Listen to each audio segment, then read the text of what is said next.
제가 오늘 볼 만한 섹터를 두 가지를 미리 준비를 했는데 오늘과 이제 뭐 이번 주가 되는데 일단은 이번 주에 가장 우리가 뭐 시장이 오늘 뭐 다른 섹터들이 움직이겠지만은 금융주 이야기가 지난해 11월 달에 제일 많이 급락을 했었고 12월 초선에 우리나라에 이제 비상겸 사태가 터지면서 많이 빠졌었는데 이 자료를 보시면 금융회사들은 실제적으로 한국의 금융회사들은 사상 최대 실적 랠리를 쉽게 놓지 않을 것 같다는 생각을 볼 수 있습니다.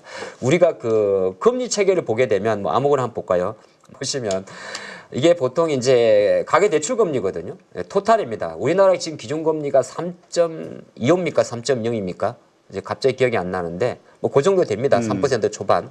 근데 기준금리잖아요. 그 3.0 아닌가요? 네, 그 제가 아마 1월 달에 내일 3.0으로 제가 할 수는 있는데 근데 우리가 보통 이제 가계대출 이렇게 뭐 그냥 여러분들 쉽게 아파트 중도금 대출금리 대충 생각하면 되거든요. 부동산 담보대출금리가 지금 한 4점 중반 정도 나옵니다.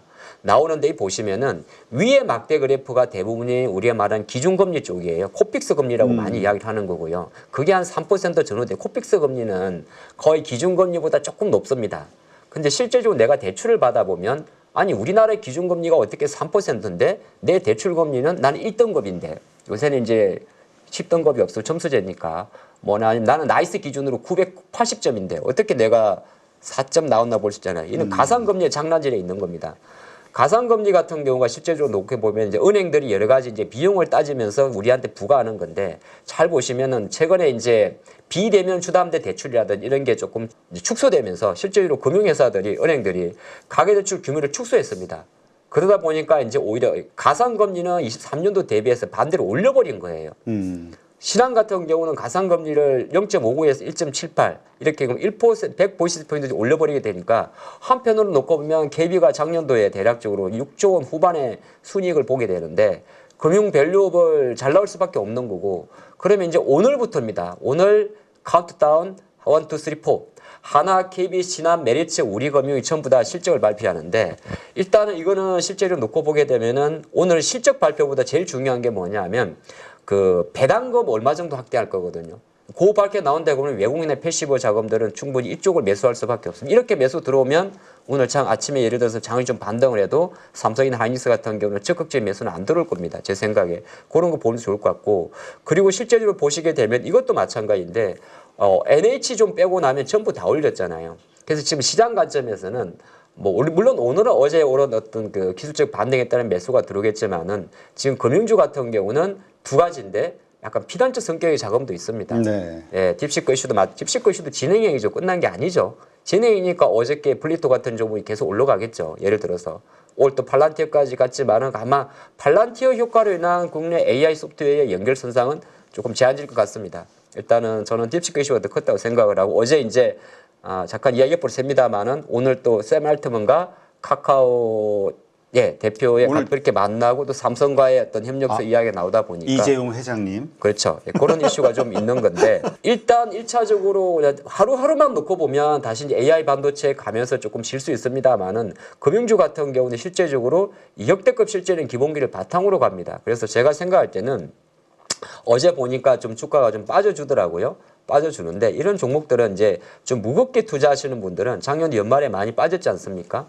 저는 대형주 관점에서 좀 준비를 많이 해봤는데 금융주 같은 경우는 조금 빠지면 매수하는 마인드로 주는 게 좋을 것 같고 이제 여기서 이제 투자분들이 약간 혼돈이 올 수 있는데 아니 뭐 지금 우리나라도 지금 뭐 헌법재판소 재판 심리도 뭐 결과도 이제 2월 말에 3월 나올 것 같고 뭔 밸류업 세제 지원도 다 끝났는데 이게 무슨 말이냐. 구분하셔야 되는데 밸류업 세제 지원은 사실 현대차, 기아차 같은 제조업에 해당되는 거고 지금 말하는 밸류업은 기업들의 자체적인 주주 가치 제고 계획을 말하는 겁니다. 그래서 기업 가치 주주 계획은 밸류업 펀드가 조성되고 밸류업 세제가 되는 건 별개로 우리나라의 금융주의 60% 이상이 대부분이 외국계 지분율이 70% 육박하기 때문에 혼돈의 장에서 관점에서 외국인들은 최소한 이 금융주들이 3월 결산 부분도 많이 있기 때문에 2, 3월 때는 작년과 마찬가지로 자금들 이쪽으로 들어갈 가능성이 있습니다. 그래서 대형주를 조금 묵직하게 하시는 분들은 이쪽 섹터도 계속 관심 있게 보는 게 좋겠다. 그렇게 보겠습니다. 네. 지금 오늘 나온 뉴스들 보니까 저도 보니까 그 뭐지 예금 이자가 점점 줄어가지고 지금 2%대라고 인터넷 뱅크조차도 2%대라고 뭐 이런 뉴스들이 나오던데. 그래가지고 자금이 이제 이동을 한다. 네. 카카오가 2% 정도 되고요. 카카오가 이제 단기 상품, 뭐 연간 적립금액 한도 500만 원 이하짜리는 3% 중반까지 구고, 어제 제가 새마을 공고 보니까 홍보글인데 3.2에서 3.45 정도 적어놨거든요. 그러니까 1년 전과 비해서 한 대략 1%, 1.5%까지 내려간 거죠. 거기다 이제 또 7월달 DSR, 스트레스 DSR 네. 또 그 시행이 되잖아요. 그러니까 네. 대출 규모가 확 줄어드는 일들이 벌어지면서 좀 여러 가지 노이즈가 좀 생길 것도 같은데. 대출 규모를 줄이면서 가상금리를 올리고, 대신 이제 이거 뭐 또 부동산 얘기로 잠깐 흘러갈 것 같은데, 일단은 지금은 모든 부동 자금이 멈춰 있지 않습니까? 근데 요거는 이제 우리나라의 어떤 부동산은 제가 보니까 이 정치적 그 불안정성과도 연결이 좀 크더라고요. 예, 그거는 이제 아마 또 정치적 불안정성이 이제 그래도 상반기 정도에는 여러 가지 어떤 이벤트가 있으니까 그 이유를 아마 바라보면 좋을 것 같고, 지금 제가 드리는 이야기는 물론 작년보다는 조금 뭐 은행주 실적이 좀 감소할 수 있긴 있습니다만은, 실제적으로 메커니즘 관점에서는 기준금리나 또는 가계대출 금리를 축소한다고 하더라도 수급 사각지대나 안전마진의 성격에서 상반기의 어떤 금융적 눌림은 우리가 체크할 포인트가 되겠고요. 두 번째, 제가 지금 보는 섹터 하나 더 이야기하겠습니다. 그거는 바로 방산인데, 이건 이제 실적 발표를 떠나가지고 핵심을 어디에 두냐면 환율 강세에 두는 겁니다. 예, 그래서 국산화 쪽에 포커스를 맞춰봤는데, 일단은 방산 같은 경우가 사실 이제 부품 국산화율 비율을 말하는 건데요. 이게 작년도 만약에 현대로템의 K2 전차 같은 경우가 폴란드양 1차 수주가 23년도에 있었습니다. 근데 수주가 있었던 거고 실제 인계까지는 2년 이상의 시간이 걸리거든요. 그러면 최초 수주할 때 환율이 1,400원대 이하였고, 실제 인도하는 시점의 수주는 1,450원대 이상입니다. 그러면 수출 계약 기준으로 원화 환산 매출은 올라가는 효과가 있는 거고요.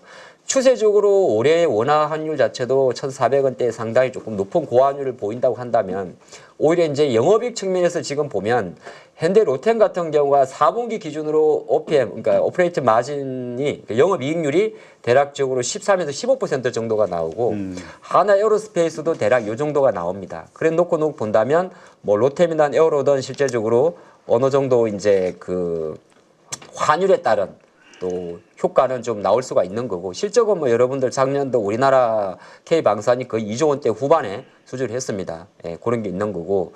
근데 부품 국산화 이야기다 보니까 카이 같은 경우도 실제적으로 놓고 보면 상장회사 제노코를 인수하면서 우주나 방산 쪽에서 국산화의 속도를 높이고 있는데, 지금 카이 같은 경우는 시간 구조로 보면 지금 한 80% 후반까지 왔다고 합니다. 근데 이게 이제 완벽하게 요즘 한 1, 2년 내는 거의 100%까지 간다고 하죠. 그러니까 부품의 국산화는 결정적으로 마진을 높게 해줄 효과를 가져갑니다. 마진. 네, 그게 좀 보시면 좋을 것 같고, 여기에 이제 방산 볼 때 이렇게 봐야 되는데, 제가 25년도 방산은 폴란드에 대한 비중은 일단 플러스 알파로 두면 되는 거고요. 왜냐하면 지금 3차 수주 같은 경우도 물음표가 가 있거든요. 네. 그래서 그거를 이제 시각 자체를 중동이나 아랍에미리트로 돌리는데, 실제로 2월 17일부터 아랍에미레이트에서 IDEX 2025라는 행사가 진행이 되게 됩니다. 그래서 실제 우리나라 방사청장도 2월 달에 지금 아랍에미레이트를 방문한다는 일정이 좀 잡혀 있는데, 여기서 뭐 하냐면 두 가지 정도가 같이 하는데, 아랍에미레이트하고 같이 연합훈련을 진행을 합니다. 그러니까 우리가 보면 옛날로 치면 우리가 보면 이제 한미 군사 합동 훈련처럼 그때 진행을 하는데, 그 진행하는 그 과정에서 우리나라의 K2 전차라든지 K9 자진포를 같이 훈련 진행에 사용을 하게 되면서 일정적으로 방산 세일즈가 이루어지게 되는 거고, 요 일정 이후에도 방사청장의 주요 루틴을 보게 되면 지금 이집트라든지 인도네시아 쪽으로도 조율을 한다고 합니다. 그러면 주가 관점에서 지금 봤을 때 이 기업들의 주가가, 물론 이제 투자분들이 이제 이렇게 볼 수 있는데, 지금 하나 에어로스페이스는 사실 연초에 좀 올랐던 거는 방산 이슈보다는 우주항공으로 좀 오른 게 있어요. 하지만 최근에 이제 바닥에서 조금 자리를 잡는 현대 로템이겠죠. 예, 여기 보시면은 지금 약간 자리를 잡는 과정에 있거든요.